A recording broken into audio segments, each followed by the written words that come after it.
Well, believe it or not, it was snowing less than 10 minutes ago.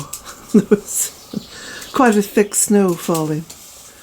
And it's been raining as well. And it's another glorious, very early spring day. And I'm continuing to clear the pantry. So this morning I fed the birds with some wheat noodles, which I'd popped into some hot water and softened for them, and some quinoa.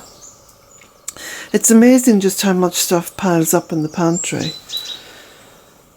And I'm embarking on a little bit of a sort of a break from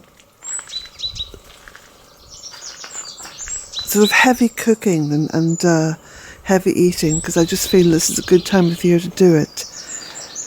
So I'm enjoying lots of fruit and vegetables and just staying away from all kinds of carbs at the moment, except for potatoes, which I love.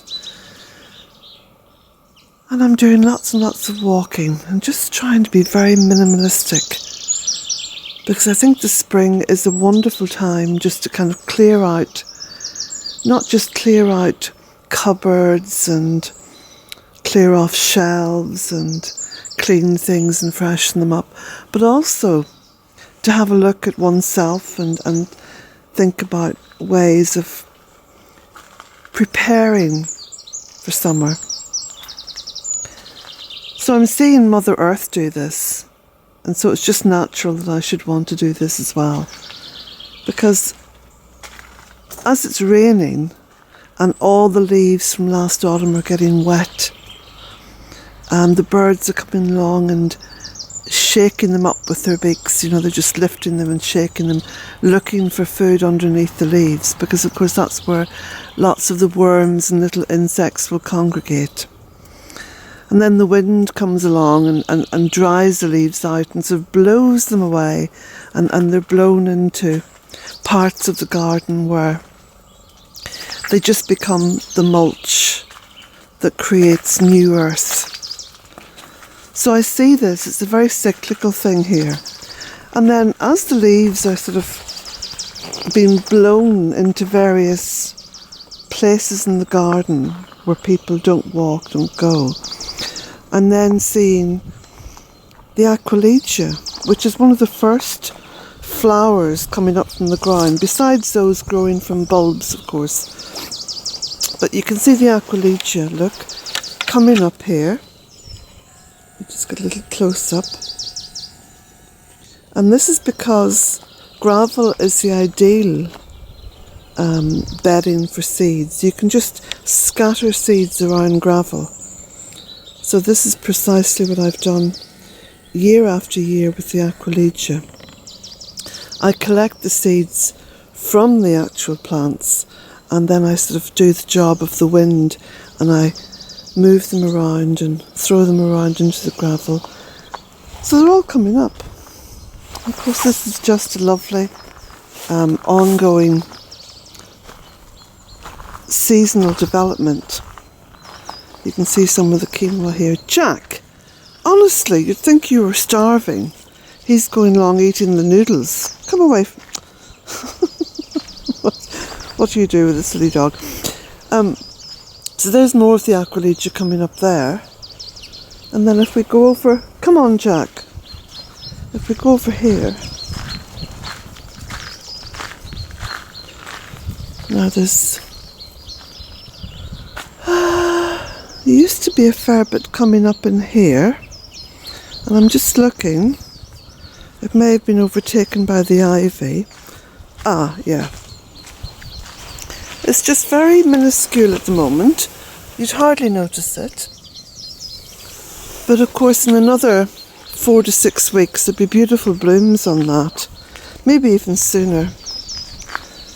So there's the sun out now and just shining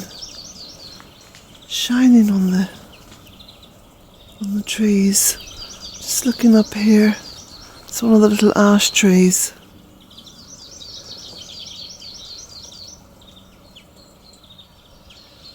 We've had absolutely masses of rain, masses of it, and the pond is flowing very vigorously. Jack! Just call him up the driveway. I'll just walk round. I'll show you what I've been doing. Just checking on the quince and the crocosmia. So I've been pruning more of the apple trees. So out of the 6 apple trees, I've now got 4 pruned, which leaves me with 2 to prune. Well, I've made a start on one of them, so I suppose I've got 1.5 now to prune. So I'll show you. Because as I often say, you know, the weather moves so quickly here in the west of Ireland. There's no such thing as an entire day when you can't get anything done. You just have to be mindful of the weather. So there we go, I've got those 2 pruned, and I'm just starting in on the one in the middle.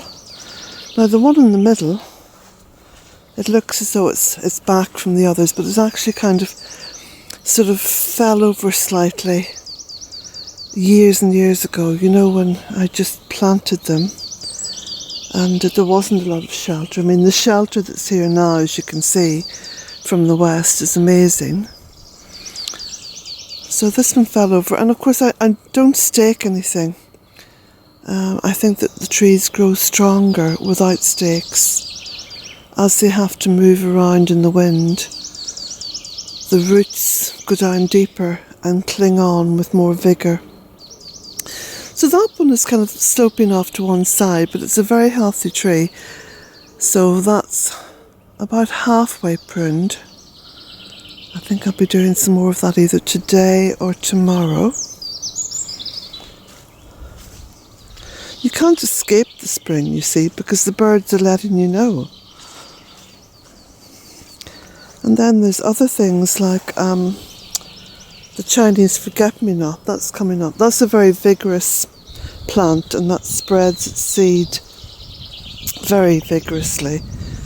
So again, it's a wonderful plant to put in to areas where you want to kind of cut back on other things, because it will take over.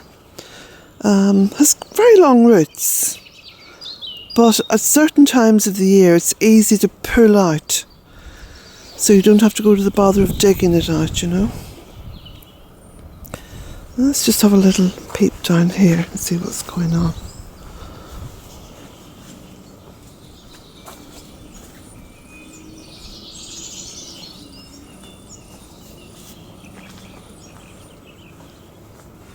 Now, see these ash trees now, they've got the chalara, they're dying back. So there's another branch that's come off, or a bit of a branch. So it's bringing itself down gradually, and I think this is probably the best way to leave it to go. So I'll collect that branch up, that small branch, and put it into the tunnel to dry out, because it will all add to my firewood pile.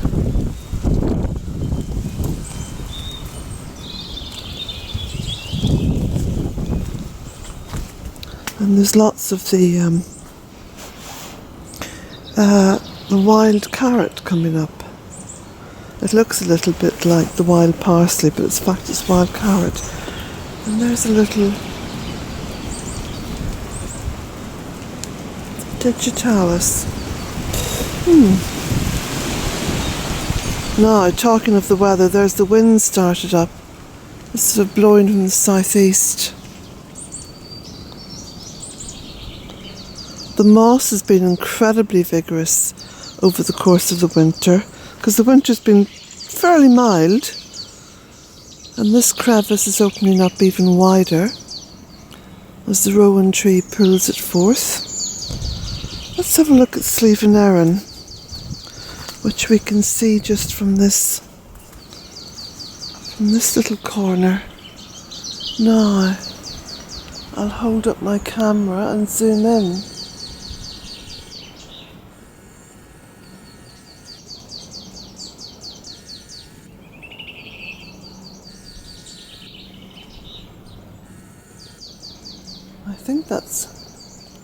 get in some of it.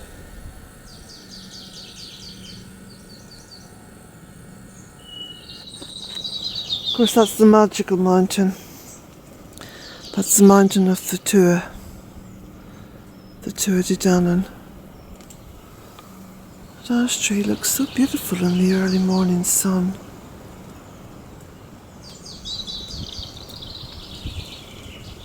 Quite elegant.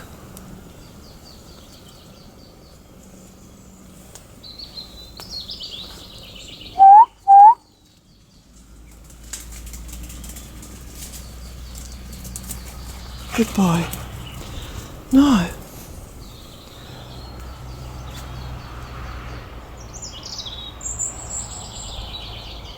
so I'll leave you amidst the birdsong.